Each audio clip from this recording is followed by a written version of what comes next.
Gaza ഇനി ബാക്കിയാകും എന്ന് ആരെങ്കിലും കരുതുന്നെങ്കിൽ അതൊരു സ്വപ്നം മാത്രമാണ്. ഗസയിൽ ഇപ്പോൾ അവശേഷിക്കുന്ന ജനങ്ങൾ ആരെങ്കിലും രക്ഷപ്പെടും എന്ന് കരുതുന്നുണ്ടെങ്കിൽ അതും നിങ്ങളുടെ ഒരു സ്വപ്നം മാത്രമാണ്, നടക്കാൻ പോകുന്നില്ല. പ്രിയപ്പെട്ട സുഹൃത്തുക്കളെ, ഒരു ചോദ്യം ഞാൻ നിങ്ങളോട് ചോദിക്കട്ടെ. എനിക്കും കുട്ടികളുണ്ട്, നിങ്ങൾക്കും കുട്ടികളുണ്ട്, നമ്മളൊക്കെ രക്ഷിതാക്കളുമാണ്. നാളെ നമ്മുടെ കുട്ടികൾ മറ്റുള്ളവരുടെ മുന്നിൽ ചെന്ന് ഒരു നേരത്തെ ആഹാരത്തിന് കൈനീട്ടി, ഒരു കുപ്പായത്തിന് കൈനീട്ടി, ഒരു ചെരുപ്പിന് കൈനീട്ടി, അല്ലെങ്കിൽ ഒരിറ്റ് വെള്ളത്തിന് കൈനീട്ടി നിൽക്കുന്ന, വീടില്ലാതെ പിടികത്തിണയിൽ ഉറങ്ങുന്ന, അല്ലെങ്കിൽ ആരാന്റെ ആട്ടുതുപ്പ് കേട്ട് നടക്കുന്ന ഒരവസ്ഥയെക്കുറിച്ച് നിങ്ങൾക്ക് ചിന്തിക്കാൻ കഴിയുന്നുണ്ടോ? അല്ലെങ്കിൽ ഒരു ആശ്രയമില്ലാതെ എല്ലായിടത്തും രോദനങ്ങൾ, വെടിയൊച്ചകൾ, ഭീകരാക്രമണങ്ങൾ, അതിൻ്റെ എല്ലാം നടുവിൽ നിങ്ങളുടെ കുട്ടികൾ പേടിച്ച് അന്തം വിട്ട് നിൽക്കുന്നത് നിങ്ങൾക്ക് സങ്കല്പിക്കാൻ കഴിയുന്നുണ്ടോ? ഈ ഒരു ചിത്രം മനസ്സിൽ വെച്ചുകൊണ്ട് ഇനി ഞാൻ പറയുന്ന കാര്യങ്ങൾ നിങ്ങളൊന്ന് കേൾക്കുക. ഒക്ടോബർ 7, 2 വർഷം മുമ്പ് ഹമാസിന്റെ തീവ്രവാദികൾ ഇസ്രായേലിനുള്ളിലേക്ക് എരച്ചു കയറുന്നു. ഏതാണ്ട് 1200ഓളം പേരെ, 1195 പേരെ കൊലപ്പെടുത്തിയെന്നാണ് കണക്ക്. 736 ഇസ്രായേലി സിവിലിയന്മാര്, 38 കുട്ടികൾ ഉൾപ്പെടെയാണത്. പിന്നെ 79 വിദേശ പൗരന്മാര്, 379 സുരക്ഷാ സൈനികര്. ഇതിനെല്ലാം പുറമെ ഇത്തരത്തിൽ കൊലപാതക പരമ്പര നടത്തിയതിന് പുറമെ 200-ലധികം വരുന്ന അവിടുത്തെ സിവിലിയൻസിനെ ഇസ്രായേലിൽ നിന്ന് പിടിച്ചുകൊണ്ട് ഹമാസ് പോവുകയും ചെയ്തു. അവരുടെ മാളത്തിൽ കൊണ്ടുവന്ന് പാർപ്പിക്കുകയും ചെയ്തു. ഇതാണ് അന്ന് നടന്ന ഒരു ഭീകരാക്രമണം. ലോകം ഞെട്ടിയതാ, പ്രത്യേകിച്ച് ഇസ്രായേൽ ഞെട്ടിത്തെരിച്ചു പോയ ഭീകരാക്രമണം. നമ്മൾ കരുതിയത് ഹമാസിന് ഇസ്രായേൽ മേലുള്ള ഒരു വിജയമാണ് അത് എന്നാണ്. എന്നാൽ ഇപ്പോൾ മനസ്സിലാകുന്നത് അത് ഇസ്രായേലും ഹമാസും അമേരിക്കയും ഈ പറയുന്ന അറബ് രാജ്യങ്ങളും എല്ലാവരും കൂടി ചേർന്ന് നടത്തിയ ഒരു നാടകമായിരുന്നു എന്നാണ് ഞാൻ മനസ്സിലാക്കുന്നത്. അങ്ങനെ ഈ 2 വർഷം മുമ്പ് ചില വീഡിയോകൾ ഞങ്ങൾ ചെയ്തിരുന്നത് ചില സംശയങ്ങൾ ഉന്നയിച്ചുകൊണ്ടായിരുന്നു. കാരണം ഈ ഗസയുടെ അടിയിലാണ് പെട്രോളിയം സമ്പദ് വ്യവസ്ഥയുടെ ഈ പറയുന്ന ആ മേഖലയിലെ ഏറ്റവും വലിയ നിക്ഷേപം നടക്കുന്നത്. എത്രയോ കാലങ്ങളായി ആ പ്രദേശം ഇസ്രായേലിന് വേണം, ഇസ്രായേൽ എടുക്കാൻ വേണ്ടി ശ്രമിച്ചുകൊണ്ടിരിക്കുന്നു. അതിനുവേണ്ടി പല ഭാഗത്തുനിന്ന് വളഞ്ഞുകൂട്ടി അവർ പിടിച്ചുകൊണ്ടിരിക്കുന്നു. എന്നാൽ ഹമാസ് എന്ന് പറയുന്ന ഒരു ഭീകര സംഘടന ഇസ്രായേലും അമേരിക്കയും കൂടി അത് പടച്ചുണ്ടാക്കി ഇപ്പോ ഹമാസ് ഇസ്രായേലിനെതിരെ നിൽക്കുന്നു, അല്ലെങ്കിൽ അമേരിക്കയെതിരെ നിൽക്കുന്നു, അല്ലെങ്കിൽ ലോക മുഴുവൻ രാജ്യങ്ങൾക്കും എതിരെ നിൽക്കുന്ന ഒരു ഭീകര സംഘടനയെ ചിത്രീകരിക്കപ്പെടുമ്പോഴും ഇതിന്റെ സൃഷ്ടാക്കൾ ഇവർ തന്നെയാണ്. ആ കാലത്ത് ഇവരിത് ഉണ്ടാക്കിയത് എന്തിനു വേണ്ടിയിട്ടാണ് എന്ന് ഇന്നാണ് ഇത് മനസ്സിലാകുന്നത്. കഴിഞ്ഞ 2 ദിവസം കൊണ്ട് അത് ചിത്രം പൂർണ്ണമാകുകയാണ്. ഗസ ഇനി ബാക്കിയാകും എന്ന് ആരെങ്കിലും കരുതുന്നെങ്കിൽ അതൊരു സ്വപ്നം മാത്രമാണ്. ഗസയിൽ ഇപ്പോൾ അവശേഷിക്കുന്ന ജനങ്ങൾ ആരെങ്കിലും രക്ഷപ്പെടും എന്ന് കരുതുന്നുണ്ടെങ്കിൽ അതും നിങ്ങളുടെ ഒരു സ്വപ്നം മാത്രമാണ്, നടക്കാൻ പോകുന്നില്ല. കാരണം ഒക്ടോബർ 7 ശേഷം നടന്നിട്ടുള്ള ഓരോ കാര്യങ്ങളും ആലോചിച്ചാൽ മതി. ഇസ്രായേൽ പൗരന്മാരെ 200 പേരെ ഈ ഹമാസ് ഭീകരവാദികൾ ബന്ദികളായി കൊണ്ടുപോയി എന്ന് പറഞ്ഞല്ലോ. എങ്ങനെയാണ് ഇസ്രായേൽ യുദ്ധം തുടങ്ങിയത്? ഈ ബന്ദികളെ മോചിപ്പിക്കണം, ഹമാസ് തീവ്രവാദികളെ ഉന്മൂലനം ചെയ്യണം എന്ന് പറഞ്ഞുകൊണ്ടാണ് ആക്രമണം തുടങ്ങിയത്. യഥാർത്ഥത്തിൽ ഈ സമയം വരെ എത്ര ബന്ദികളെ മോചിപ്പിച്ചിട്ടുണ്ട്? ഹമാസ് തീവ്രവാദികൾ മോചിപ്പിച്ചിട്ടുള്ള ബന്ദികളല്ലാതെ മറ്റാരെയെങ്കിലും മോചിപ്പിച്ചിട്ടുണ്ടോ? ഇപ്പോഴും ബന്ദികൾ കസ്റ്റഡിയിലുണ്ട്, ഹമാസിന്റെ കസ്റ്റഡിയിലുണ്ട്. ഇപ്പോഴത്തെ നിലപാട് ഹമാസിനെ നശിപ്പിക്കുക എന്ന് മാത്രമാണ്, ബന്ദികളെ രക്ഷപ്പെടുത്തുക എന്നുള്ളതല്ല. അതായത് ബന്ദികൾ എന്നത് ഇസ്രായേലിനൊരു വിഷയമേ അല്ലാതായിരിക്കുന്നു ഇപ്പോൾ. അതായത് അന്ന് ഈ ഹമാസിനെ ആക്രമിക്കാൻ ഒരു കാരണം വേണമായിരുന്നു. ഇടയ്ക്കൊക്കെ അങ്ങോട്ടും ഇങ്ങോട്ടും മിസൈൽ കൊടുക്കുമെന്നുണ്ടെങ്കിലും ഇതൊക്കെ ഹമാസും ഇസ്രായേലും തമ്മിലുള്ള ധാരണയുടെ പുറത്തായിരുന്നു എന്ന് മനസ്സിലാക്കണം. കാരണം ഒരു അനുകൂല സാഹചര്യം സൃഷ്ടിക്കാൻ പെട്ടെന്നൊരു ദിവസം ഒരു പ്രദേശത്ത് കയറി അടിക്കുക എന്ന് പറഞ്ഞു കഴിഞ്ഞാൽ അത് മറ്റു രാജ്യങ്ങൾക്ക് മറുപടി ഉണ്ടാവില്ല, അല്ലെങ്കിൽ അവർ നോക്കിക്കൊണ്ടിരിക്കുകയുമില്ല, ഒരു ഉത്തരമുണ്ടാവില്ല. അപ്പോൾ ഒരു പ്രദേശത്ത് ഒരു അശാന്തി ഉണ്ടാക്കി അത് കാലങ്ങളോളം കൊണ്ടുപോയി ഒരു അവസരം ഉണ്ടാക്കി ആ അവസരത്തിൽ അത് പിടിച്ചെടുക്കാനുള്ള ഒരു സിസ്റ്റം അത് ഡെവലപ്പ് ചെയ്യാനാണ് എത്രയും നേരം കാത്തു നിന്നത്. കഴിഞ്ഞ 2 ദിവസം കൊണ്ട് അത് നമുക്ക് മനസ്സിലാകുന്നുണ്ട്. ഹമാസിന്റെ തീവ്രവാദികൾ എത്ര പേര് കൊല്ലപ്പെട്ടു? ഇപ്പോ ഖത്തറിലേക്ക് ഇസ്രായേൽ അക്രമം നടത്തിയിട്ടുണ്ട്. അവിടെ എന്തെങ്കിലും സംഭവിച്ചോ?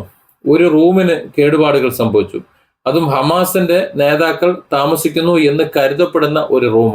ഇത് തന്നെ ഇസ്രായേലും ഖത്തറും കൂടി നടത്തിയിട്ടുള്ള ഒരു നാടകമാണ് എന്നാണ് എനിക്കിപ്പോൾ തോന്നുന്നത്. കാരണം ഈ ഗസ മോചിപ്പിക്കുന്നതുമായി ബന്ധപ്പെട്ടുള്ള വെടിനിരുത്തൽ ചർച്ചകൾ നടത്താൻ ഖത്തറായിരുന്നു ഒരു ഇടനിലക്കാരൻ. ആ ഖത്തറിനെ ആ ചർച്ചയിൽ നിന്നും മാറ്റി നിർത്തണമെങ്കിൽ, അല്ലെങ്കിൽ ഖത്തറിനെ മാറണമെങ്കിൽ ഇസ്രായേൽ ഖത്തറിനെ ആക്രമിക്കണം. ഇപ്പൊ അതിലെ സംഭവിച്ചത്. ഇപ്പോൾ ഖത്തറിന് ഇനി മധ്യസ്ഥ ചർച്ചകളില്ല. മറ്റു പലരും ഈ മധ്യസ്ഥ ചർച്ചകളിലേക്ക് വരുന്നുണ്ട്, പക്ഷെ അതിന് ഇസ്രായേൽ ഒരുക്കവുമല്ല. ഇപ്പോ ഈ കഴിഞ്ഞ 2 ദിവസം കൊണ്ട് നടക്കുന്നത് ഈ ഗസ പ്രദേശത്തെ 2 ഭാഗത്തു നിന്നും കരയുദ്ധം കൂടെ ആരംഭിച്ചേക്കാം. ഇതുവരെ ആകാശത്ത് നിന്ന് ബോംബുകൾ ഭക്ഷിച്ച് ഗസയിലെ മുഴുവൻ കെട്ടിടങ്ങളും തകർത്തിരുന്നു എന്നുണ്ടെങ്കിൽ അതിൽ തകരാതെ ബാക്കി കിടക്കുന്ന കെട്ടിടങ്ങളെ തച്ചു തകർക്കാൻ വേണ്ടി 2 ഭാഗത്തു നിന്നും, ഗസ എന്ന് പറഞ്ഞാൽ കിലോമീറ്ററുകൾ മാത്രം ഉള്ള ഒരു പ്രദേശം മാത്രമാണ്, അതിന്റെ 2 വശത്തു നിന്നും ഇരച്ചു കയറി ഒരറ്റത്ത് തന്നെ എല്ലാം തച്ച് നിരത്തി ഈ കരസേന കൂടി വരുമ്പോൾ ഇതിന്റെ ഉള്ളിലേക്ക് 2 ഭാഗത്തുനിന്ന് വരുന്ന സേനകളുടെ ഉള്ളിലേക്ക് ചുരുങ്ങി തിങ്ങിപ്പോവുകയാണ് അവിടുത്തെ ജനം. അന്തം വിട്ട് എന്ത് ചെയ്യണമെന്ന് അറിയാതെ. ഞാൻ നിങ്ങളോട് ഒരു ചോദ്യം ചോദിക്കട്ടെ. ഈ ഗസ എന്ന് പറയുന്നത് ഒരു ചെറിയ പ്രദേശമാണ്, വളരെ ചെറിയ പ്രദേശമാണ്. നിങ്ങൾ മാപ്പ് എടുത്തുനിന്ന് നോക്കിയാൽ കാണാൻ പറ്റും. ഇസ്രായേലിന്റെ പ്രദേശവും ഈ ഗസയുടെ പ്രദേശവും നോക്കിക്കഴിഞ്ഞാൽ ഒരു വശത്ത് മാത്രമാണ് മറ്റൊരു രാജ്യത്തിന്റെ അതിർത്തി ഉള്ളത്, അങ്ങോട്ട് അവർ പ്രവേശിപ്പിക്കുന്നില്ല. ബാക്കി 2 വശം ഇസ്രായേലാണ്, ഒരു വശം കടലാണ്. ആ കടലാകട്ടെ ഇസ്രായേലിന്റെ വരുതിയിലുമാണ്.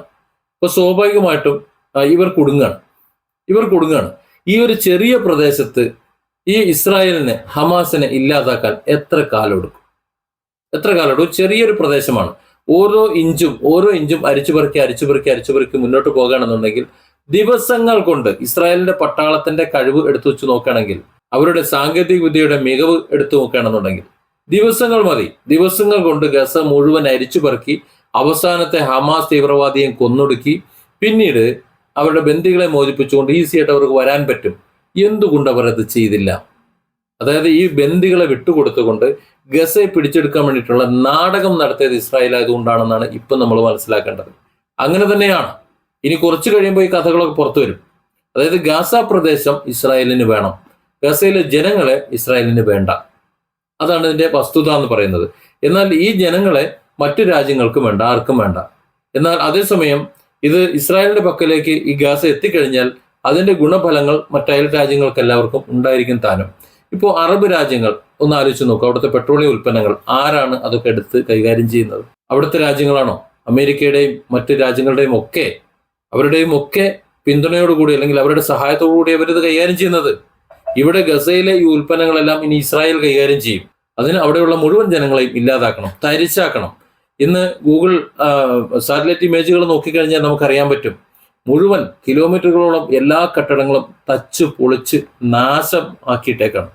എവിടെയും ഒരു ജീവന്റെ തരിമ്പ് പോലും നമുക്ക് കാണാൻ കഴിയില്ല, ഒരു പച്ചപ്പ് എവിടെയും കാണാൻ കഴിയില്ല. അതായത് എല്ലാം തകർത്ത് തരിപ്പണമാക്കിയിരിക്കുന്നു. അതെല്ലാം ഈ അറബ് രാജ്യങ്ങളുടെ അല്ലെങ്കിൽ അമേരിക്കയുടെ എല്ലാ രാജ്യങ്ങളുടെയും ഒത്താശത്തോടു കൂടിയാണ്. ഇവിടെ ഇന്ത്യയെ പോലുള്ള ചില രാജ്യങ്ങൾ മാത്രമാണ് പലസ്തീനെയും അല്ലെങ്കിൽ ഇസ്രായേലിനെയും ഒരുപോലെ കാണുന്നത്.